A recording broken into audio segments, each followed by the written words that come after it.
All right.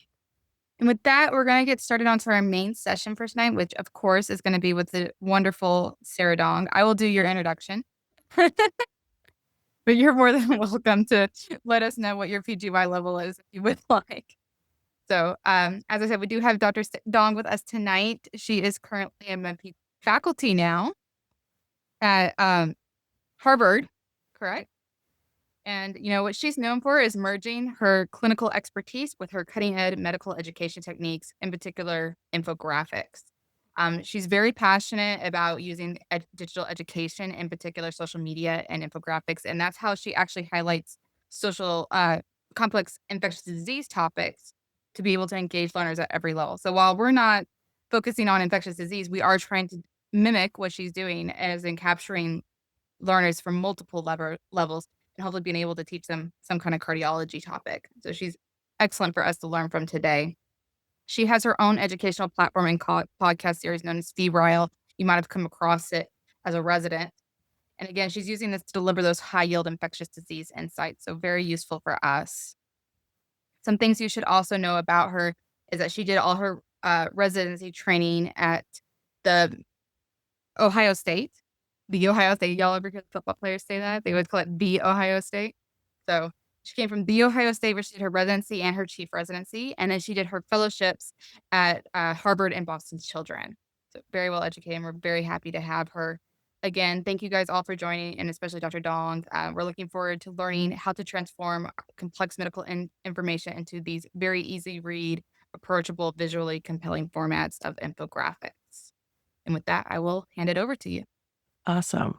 Yeah. Hi, everyone. Like she was saying, I'm a med-peds ID doc, and I focus on transplant immunocompromised hosts. So a lot of my clinical topics are related to ID, but this talk is not at all ID. Although you'll see I snuck in a couple ID things to balance out some of the cardiology. Let's see. Oh, let's see. I requested to share screen. Let's see. Perfect. Okay. Let's see. Okay, that looks good. All right. And I've given, different versions of this sort of introduction or boot camp to infographics. And I always open it just by acknowledging what we're all trying to do, which is teach and share information in often very time limited, clinical learning environments. And so being able to create these digestible visual summaries is just one tool for you to be able to do that, especially on the fly. And so I think that there's something about, making slideshows and tables that people feel comfortable with, but sometimes that leap into, I don't know that it's really newer anymore, into these visual communications like infographics and visual abstracts. It can seem intimidating at first, but I think that hopefully this will all make it seem much more approachable. And I guess I should have asked, have folks already been sort of working with infographics or creating some? I know you said this is the first session. Maybe if people just want to raise their hand or throw it in the chat if they've already been using an infographic program or created your own. I see some hands. Yeah. Awesome. So, I think that what I'm hoping is that that this is encouraging, that you feel like, yeah, I can do this. And you see this skill set as a way to enhance your ability to educate and communicate. And that could be with your team. That could be, other larger members of a multidisciplinary group. That might be communicating to the public and to your patients. And so, I think even beyond that, hopefully you also will translate this into, how do you share your scientific work effectively, whatever that topic may be, in an eye-catching way. And so these are a lot of what I've kind of put together as best practices and tips to get started. And so if I just introduce the word infographic, I like to just explain how it's a pretty broad term, right? It's really any visual representation of information or data using some combination of text and images. So charts, icons, pictures. But really, these tools are generally there to help inform others, but they're meant to also be presented in a way that is engaging. And we're not going to dig too much into, theories underpinning multimedia learning. There is some literature out there that you could look into, but I have boiled it down to these sort of 2 points here. The first thing is that we know people learn better when they're presented with words and pictures rather than words alone. Visuals have always been a tool for communication. Think back to, cave paintings back in the day. And then secondly, a great visual helps us interpret complex information more quickly. And so I have 10, what I have here is tips and tools for effective visuals. And then I have lots of examples along the way to show you kind of what I mean by each of these tips. The most important thing, regardless of what you're creating an infographic on or how experienced you are, the thing that makes it a quality infographic is the content, and making sure that that is totally, what I have here, crystal clear. And so that is thinking about what is your main goal or objective. What information gap are you trying to fill? Are you summarizing a lot of complex information? Are you comparing and contrasting something? Are you trying to illustrate a process? And then kind of tied into that, what is your takeaway message? And you should be able to have that in mind as you create it, but that hopefully is aligning with what your reader or viewer of that infographic takes away. And so this is important as well to help kind of understand what should the scope of your graphic be. And then you want to think about your audience. Whether that is a certain level of trainee, if it's for, an administrative person, is it the public? All of these tie into helping make that content clear and directed, and the appropriate amount of information. After you figure out what you want to talk about, organize your thoughts and plan. And I usually recommend, sketching this out, not necessarily, the images themselves, but, draft out what's your title, what is effectively your headings or your subheadings and content. And then you may sort of have placeholders in mind for images that you want for each of those sections. And you can do that with pencil and paper. You can do that in a Google Doc. This is really the best starting place so that by the time you go to use your infographic maker, the content is for the most part decided. And so I think one of the challenges that often comes up is how do we decide how much of a topic should fit into an infographic? And I do think some of that you'll be more comfortable with over time and you'll adjust, because ultimately it's dependent on where that graphic's used and, who is the end user, how much information is appropriate on that page. And then I would say outside of the content organization, there are a couple other things that you might be thinking about, like what dimensions you want that graphic to be. Is it going to be viewed on a phone? Is it going to be viewed on a printout? That may impact your ratio of dimensions of the graphic itself. And then sort of what your output file might be. Those are all kind of examples that I would still lump under organizing.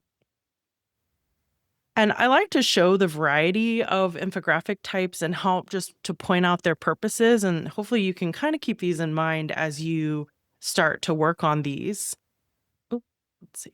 So the first one I would say that's most familiar is informational. So these they can be more simplistic. They can be quick overviews of a topic. I bring examples here from public health and safety messaging. That's their goal, right? To get a very quick shot to someone to understand a takeaway. And these examples are, safe cooking and firearm safety. But I think the informational graphics are a lot of what we see with podcasts, for example. And so I took one of the CardioNerds graphics here. Oftentimes these informational ones are trying to distill those complex processes into something that's more digestible and approachable. The next category or bucket of infographics that I'll mention will be flow or process. And infographics can explore relationships through flow charts or creating roadmaps.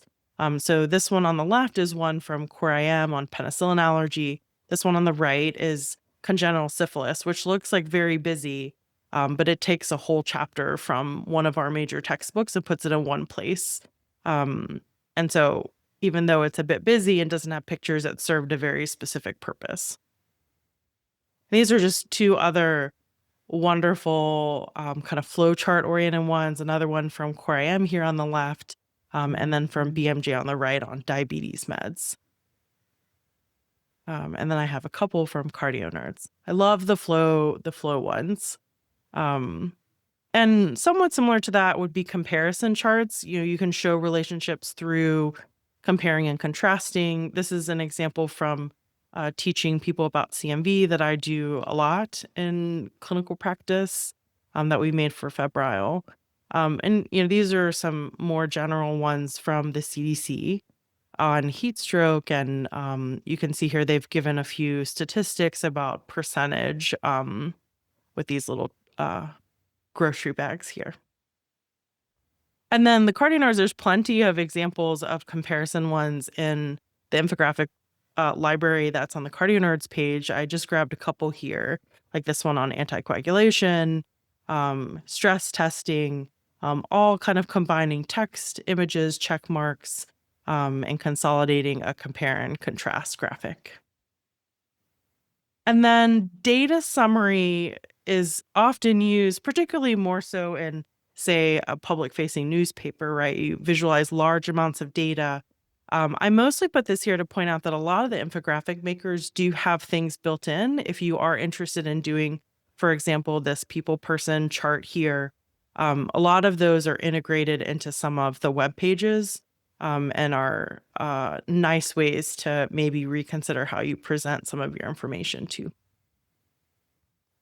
And we're not focusing too much on visual abstracts today because I think they could be their own session. I think all of us probably are very aware of how important and useful these are in medical education. And to be honest now, I think most journals are either requiring or highly recommending that you add them. And so there's some really nice resources online if you, for example, wanted to use a template.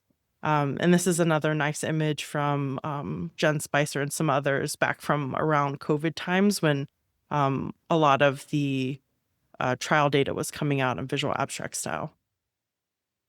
And, I think to get a bit meta, I think it's important to point out that there has been research showing that when you have visual abstracts associated with papers, those papers get more views, they get more engagement.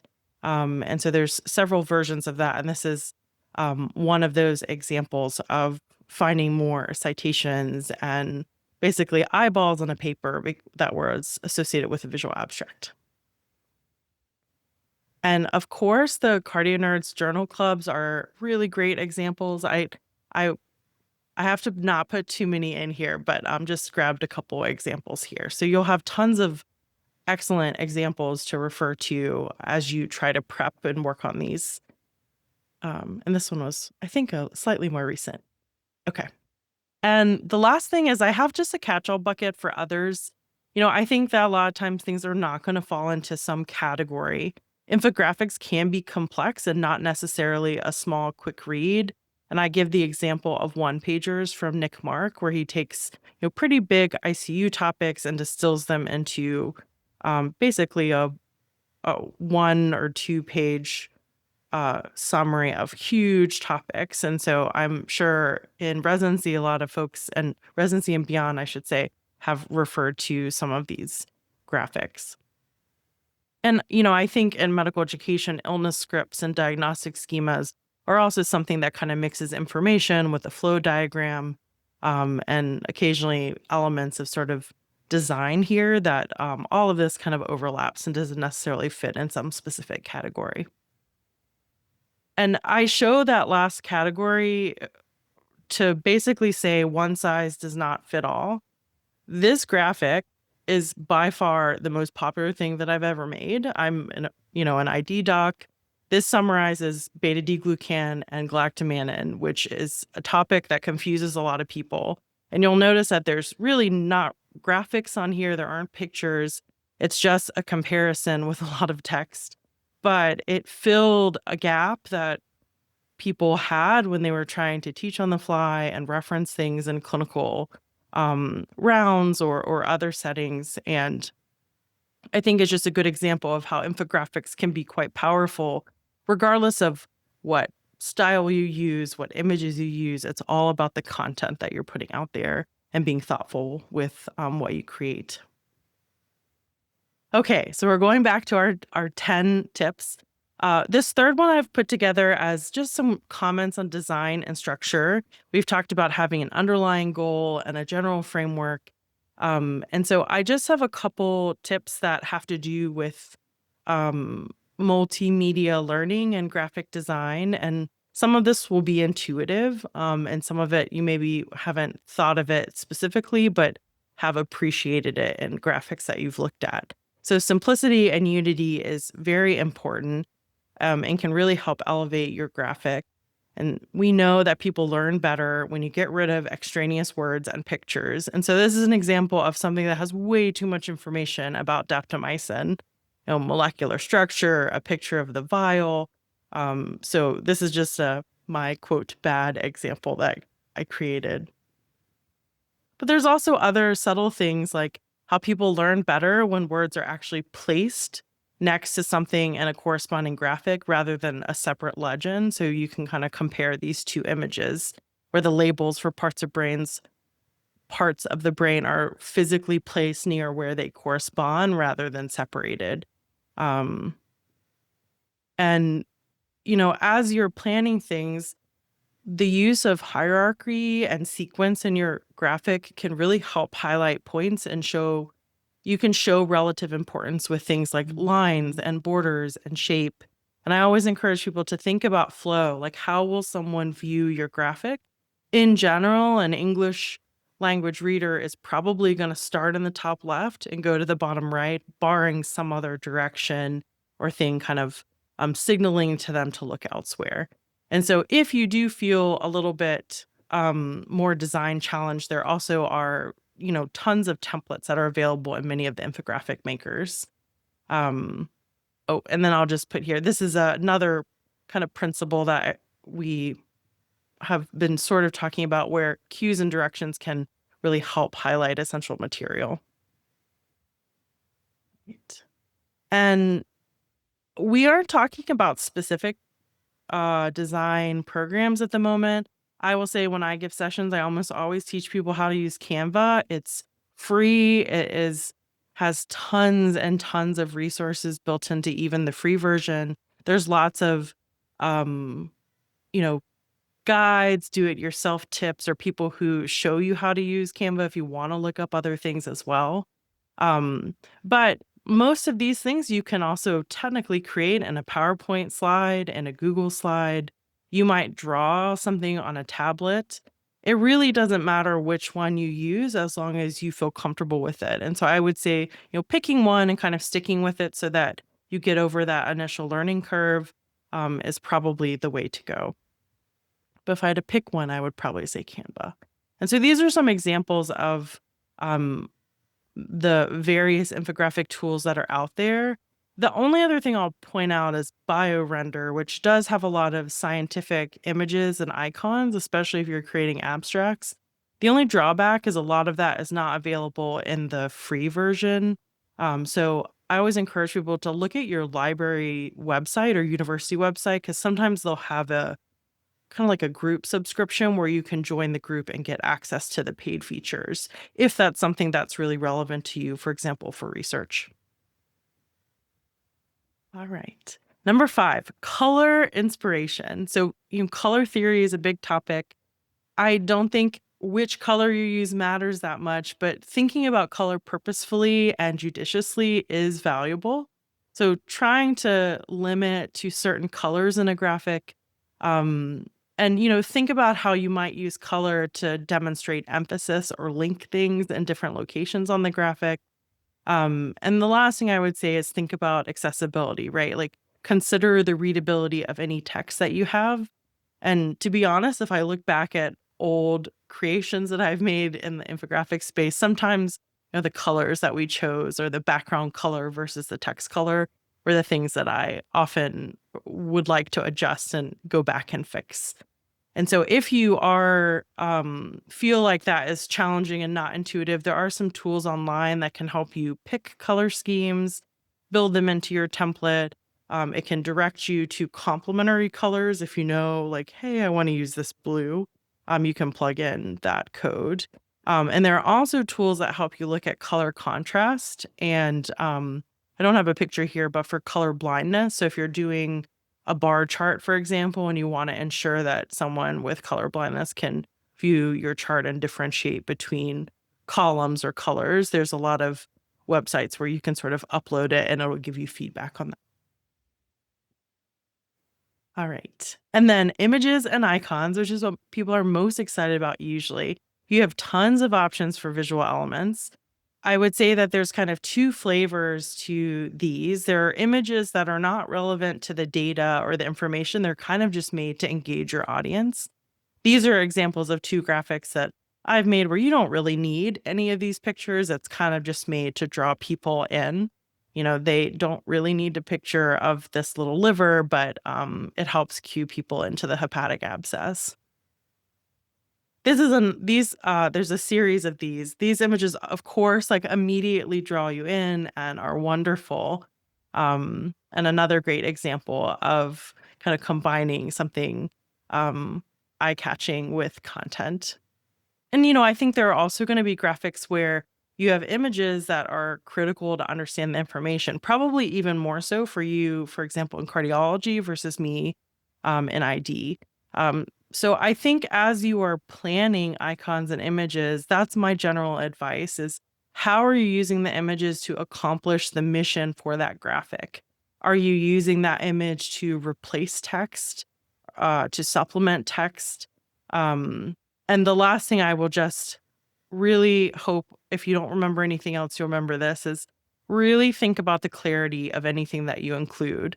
And so all of us have been in a place where you're on either PowerPoint or Word and you stretch out some text and it becomes warped and has these unusual aspect ratios. And I would say most of the infographic makers are really good at proactively making it so that you don't accidentally do this. So meaning optimized resolution, appropriate aspect ratios, like you can see both in text and images here.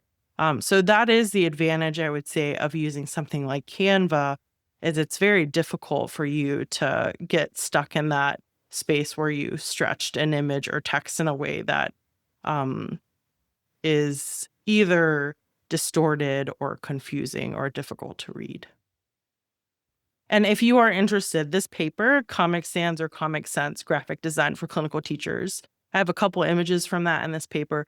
It is wonderful and summarizes a lot of that sort of overlap of how we can make intentional choices that are kind of graphic design features, but to make effective teaching visuals. So if this is in clinical teacher, I think. Oh yeah, it's here. All right. There are tons of places for images that we're not going to go through all of them. I will say for the most part, you're probably going to be using what's built into your infographic program. There are other websites like Noun Project and Flat Icon that have those sort of stick figure type images. And actually, Noun Project has a pretty good number of medical oriented graphics. Certainly, depending on if it's a visual abstract or research oriented, it may be that you are sort of screenshotting or snipping figures. If you're using stock photos, there's plenty of different options for that, such as Pixabay and Pexels. But again, this is usually kind of built into your infographic program. So I rarely go out of my way to find something else unless it's something I've created myself. So, keep in mind that you can kind of combine images in your infographic program to make something new and unique. You can hand draw things. I use an iPad and an app called Procreate to draw images because there's not a lot of pre-existing ID pictures. And then I think I should change this now. I have a question mark exclamation mark, but it probably should just not have punctuation. That, of course, there's AI image generators that, use with caution. But I think there's obviously going to be evolving use of that in graphics as well. All right. Number 7, we're going to talk about typography. So typography or font choices, they can make your graphic less appealing. They can make them frustrating to your audience. And if you have not seen this SNL skit with Ryan Gosling about the papyrus font, I hope that you will watch it after this. But, I think, again, trying to summarize best practices, thinking about your font or the style or appearance of your text, we always want to try to prioritize brevity, avoiding too much text, cutting down on the word count where we can, using visual elements to help you decrease your word count. I also try to encourage folks to use bullets and not large paragraphs in general. Try to avoid having too many fonts. I put limiting to probably 3 or less is probably a good rule of thumb. The general guidance is to use bold for emphasis and to try to avoid excessive italics and underlining. This is particularly for people who are viewing it on an iPad or a phone. And, think about tracking and spacing. So tracking the distance between letters in a word and spacing between lines of text, which I've sort of squunched these together. This is something that you can play around with in both graphic makers and word processors and PowerPoint and so on. But sometimes I think people sort of overlook this in an effort to shove a lot of stuff into that space. And some people may debate this, but I would say the general advice is to try to use sans serif font. So serif is these tiny little wings at the end versus not having them. It's thought that the serif fonts were made originally for printed work, so to make it easier for your eyes to follow those little wings and guide you from letter to letter and prior things like newspapers. But sans serif fonts are regarded as best for online viewing. And you can, interpret that differently potentially, but that's, I would say, a good rule of thumb to start off with. And this is another image from that Comic Sans or Comic Sense, using typography to your advantage. And so you can see if you compare this graphic that's here on the left versus the right, they have created hierarchy by having a bold heading and sort of highlighting these subheadings here. They've consolidated the images into just one. And I would say that this image here on the right, it's much clearer sort of what you're meant to take away from it. All right. And step 8, share your work, which is, you're in this program for CardioNerds. You have tons of people you can bounce ideas off of. I encourage you to share things before and after you sort of, quote, publish it. So, disseminating graphics might be formal publication like a visual abstract. It could be social media. It could be a newsletter and a blog. But, getting feedback with fresh eyes can help look at quality. Is it digestible? Is it clear? And so I often will recommend that people think about feedback in 2 ways. One would be content. Someone looking specifically at your graphic to make sure it's typo free and that it makes sense and that the actual content is correct. And then have someone who looks at your graphic from a design standpoint. Like, hey, this color actually was hard to read, or I was confused where I should be looking here, or so on. And sometimes that person may be able to do both. But I've often found that sometimes someone might be more suited for one type of feedback than the other. And the last thing is I do recommend that, make sure that you put your name on it. You spent a long time on it. And especially if you're going to put it on places like social media, it's really the best way to sort of kind of link it back to you as you potentially build out a collection of graphics that you've made. And I think the reverse is true, that if you are citing something or summarizing something, making sure that you're crediting the original source appropriately. And if you have questions about like if this fits in Creative Commons, if you can use this image in your infographic, I think within your CardioNerds group, you'll have lots of people who can help think about that and navigate it. And so the best thing is just to get started, to dive in. I would say the biggest feedback that I often get is people say, I'm not good at art, so I'm not going to be naturally good at this. But I don't believe that. I think this is something that you can practice and hone as a skill like you would for anything else. And so as you excel in this and build your infographic skills up, I have one slide here that I call Infographics 201.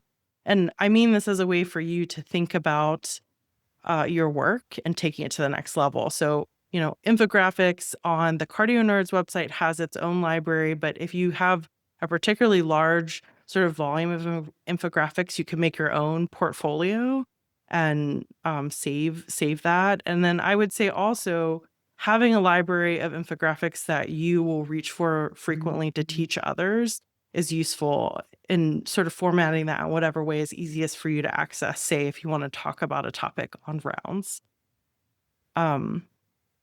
I would say, I think that there are some benefits if you try to work towards creating a kind of consistent design element. It can create essentially kind of like a visual identity or brand. This may or may not be important, but I would say, like, for example, Febrile and the work that I did, a lot of times people later told me, "Oh, I saw that and I didn't have to see your name. I knew that it came from Febrile because that had kind of a similar style and quality." And so I think that that actually can be quite helpful in kind of getting your name out there. Um, try to work with some of the more advanced features, try new software if you're interested in that. And think about the best way that you can collaborate and support others who may be interested in this.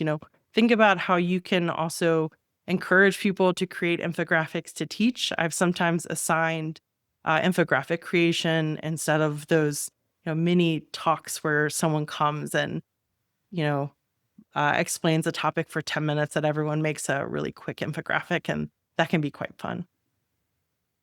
And that kind of goes along with this last one. So, I can send this link if you remind me. I have a Notion page that has a summary of a lot of the infographic resources and hyperlinks to things that I've mentioned, just because I know it's a lot of content to keep in mind. Um, and so if you scan this QR code, it should take you there. But also, if you don't have a chance to grab this, you can send me an email anytime. I'm happy to forward it. And I think, yeah, that's my last slide. I usually end a little early because I figured it probably is helpful to kind of brainstorm or answer questions that people have had, or challenges that you've had if you've started diving into infographics. So I'll kind of open it up and see how I can help. That was awesome. Thank you so much, Dr. Dong. I know I have some questions, but I'll open it to the floor first, see if anybody has anything. Oh, thank you for putting that. Yeah, Yes. that paper, I love that paper so much. So I love it just definitely from, check it like, out. the It's name. very quick. I think it's like 3 pages, 4 pages or something. So that's important, I think sometimes when we're talking about, educational philosophies, we get really bogged down in things. Yeah, So it's nice to have, like, bite-sized versions. Do you think we'd be better about educating educators? yeah, yeah. We're getting there. So, I wanted to ask you, like, we went over at the start, we talked about, like, the different types of infographics, like the comparison Yeah. one, the visual abstract, the flow process. Is there one that you think reaches learners better than the others? Not necessarily. I mean, I think that most infographics would probably fall into that informational. Mhm. I do think the only thing I'll say is the sort of flow type diagrams. If you are creating a new flow diagram that guides people on a complex topic and it's not something that is already kind of pre-existing, those I think people really latch on to and really like. But again, I think that probably isn't as much a reflection of the graphic type as like, oh, that topic really resonated with learners, and finding a way to approach it thoughtfully and creatively is probably what mattered more than like how exactly you structured the graphic. Um, so I'll say I think any of them can be successful if they're used uh, thoughtfully. Yeah, you talked about like finding someone to give you feedback and everything. Uh, have you ever like utilized someone from like your target audience? Like, would you recommend that in addition because like to like somebody who like professionally looks at graphics and stuff like that? Um, because Yeah, like I've I think about like definitely asked a variety of people because I think, for content, sometimes it is nice that whoever is reviewing that is someone who's like already knowledgeable on that topic. So they may not be the target audience. But yeah, I would say, especially like if you know that it's going to be for med students that you're on the service with, like show it to someone who's on service with you. Or if there's someone that you obviously have a good relationship with, you can show it to them. Because it's a work in progress. Like I think that all of the infographics, you can always go back and adjust them slightly. So it doesn't have to be something where, oh, I don't want to sort of release this until it's been looked at. I think it's kind of a running process that if you come up with something, or if you show someone an infographic, even after you did it months ago, I'll still sometimes ask, like, hey, is there anything that you would change on this? And I've gotten feedback on things that I created like a year prior that I went back and adjusted because we brought it up on rounds or we brought it up in a Zoom or something like that. what about creating infographics that are supposed to reach like multiple layers of audience? Like something like, that's supposed to reach med students, residents, and fellows. Any tips for that? It is hard. I mean, I would say that that is where that planning aspect really helps. I think sometimes it is a little bit of trial and error. The hardest part about reaching multiple levels of learner is that you probably want to put more content in that Yeah. graphic, and that is like a hard thing to do.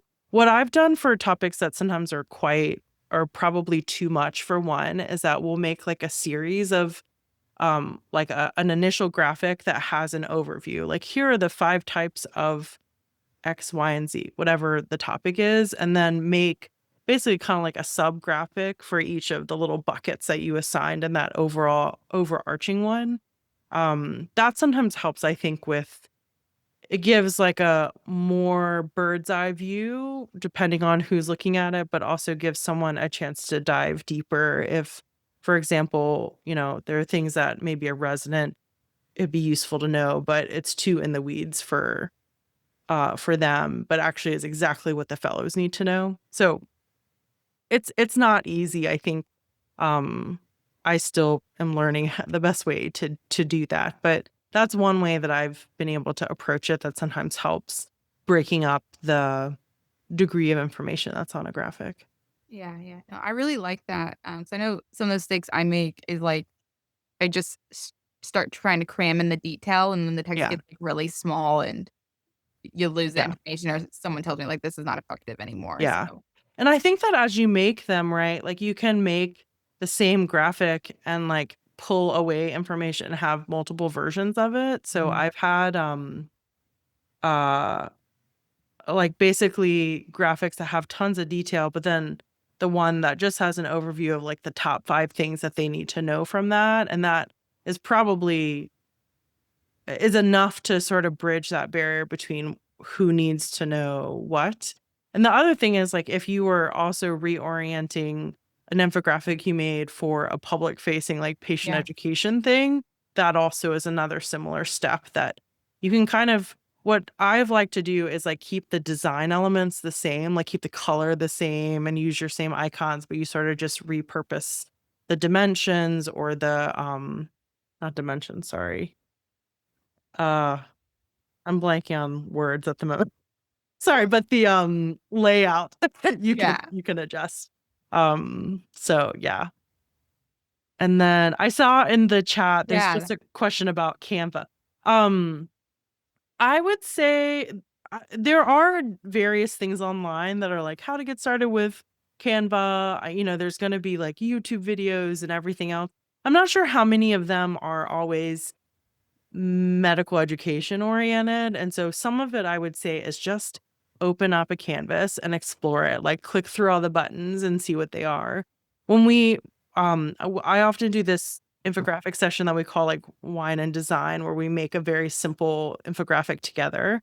And it's really not about the infographic. It's about just walking through and saying like, here's the like important things on the toolbar that you might want to look at. So there are lots of things online that may or may not be helpful, but I would say they're not as helpful as you just like going through a template or going through creating your first like very simplistic graphic and exploring what's in the program.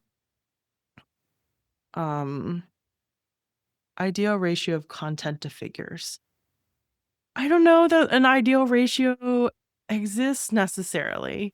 Um, I definitely don't necessarily keep one in mind. I do think there are probably aspects of making sure that your minimum font size, establishing what that would be, and that's going to depend on where someone's viewing the graphic. Is it on a computer or something else? So it's kind of similar to when you give presentations on PowerPoint and people say like, don't do less than 16, 18 point. I'm making that number up, but I think I don't know that there's an exact right ratio. Um, and then I see one. Oh, infographics for patients. Um, I have done less of infographics for patients, but I've worked with folks on these and we're trying to create more for some of the patients in our clinic. I would say the biggest thing is making sure that the language and level of material that you're using is approachable. And that I think is something that is easy to run by colleagues or run it by someone to read through and see if there's anything that they would adjust. Um,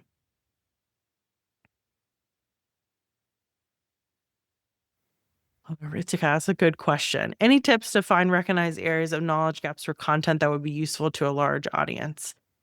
Um, like any good med ed project, in a perfect world, yes, we would have needs assessments for everything. And in reality, we usually don't have um the space for that. I would say uh, to be honest, things like social media were kind of helpful for that. Um, Not necessarily knowledge gaps, but like people talking about topics that they wish they had a summary for. But I think a lot of it probably is also organic. Like, what are the things that you have, like, what resource do you wish was out there or that you've heard a learner that you work with say, oh, I wish I understood X, Y, and Z better.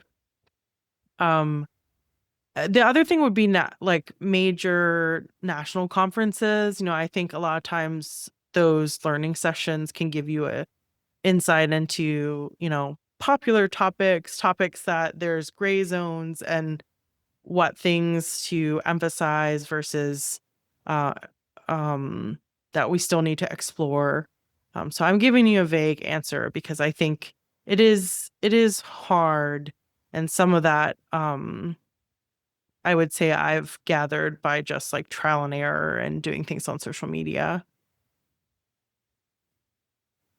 Um, oh, great. Raphael asked about copyright and reference and things for images and pictures. So if you're using things like Canva, if it's already in Canva, it's already kind of a blanket open use. There's obviously sort of public domain images that sometimes is obvious depending on where you pull the article from. For papers, technically all papers do have information in there about if you guys have seen the CC BY Creative Commons, if you Google it, you can pull up the chart that explains basically most of them have the policy of, if it's open access, that you can use it and reproduce it and that it's fine, that you should cite it, meaning this image came from X, Y, and Z. There are technically some that if it's like behind a firewall that you probably are supposed to avoid those. So for things that are directly linked to febrile, for example, I was always quite careful if it truly was a paper that wasn't open access, that we either created a different image or figured out if it was appropriate to use those. I think that in reality, for educational materials, that it's not like you're making money off of them. Like for the most part, there's probably not a huge um, space where people are like hunting you down. But that's the by the book answer. And I do have when I was a fellow, because I was doing a lot of this for Febrile and another program that we were working on, we put together a summary of some of the like ways that you can use graphics and looking for Creative Commons. The other thing that is in here is images and pictures from patients, so clinical images. Those you do want to be cautious. I would say if you're making a new infographic, in most cases, if I want to reference a picture, I'll find a picture that's already published in the literature.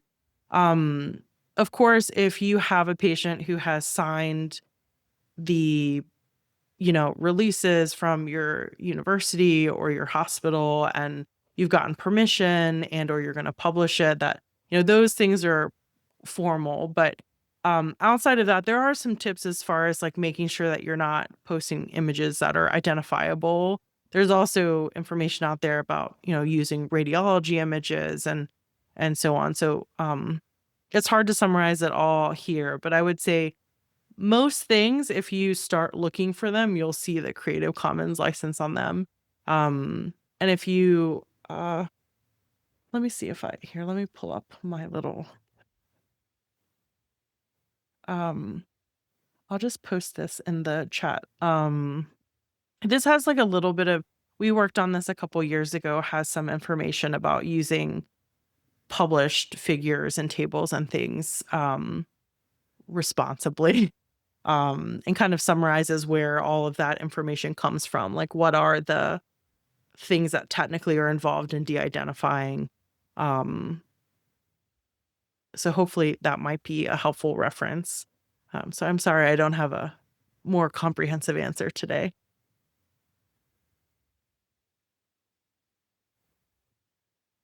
Yeah, I think that was very, very helpful. Do we have any other questions for Dr. Dong? Okay. Well, thank you so much again for joining us. This was a great session. I think it was a wonderful kickoff to our academy year. We restructured a little bit this year. And it's like everybody's going to produce an infographic. Everybody's working on this like every month. And so it's going to Oh, be considered awesome. like an essential project for you. Yeah, And perfect. so like, excellent. And then of course, just as a medical professional, you're absolutely right. Everybody wants your visual abstract now. And that's Mhm. something I know, like the first time I was like, oh no, I don't know what this means. So, thank you for that and all these little tips. I was definitely like taking screenshots as we went, and I'll be happy to share them Yeah. with anybody who wants them. And of course, this is recorded, guys. It will definitely be available to you. So, and of course, Dr. Dong, she just shared her, very generously shared her email with us Yeah. at the chat. So, y'all all can use her as a resource. Yeah. Happy to look at things and be helpful.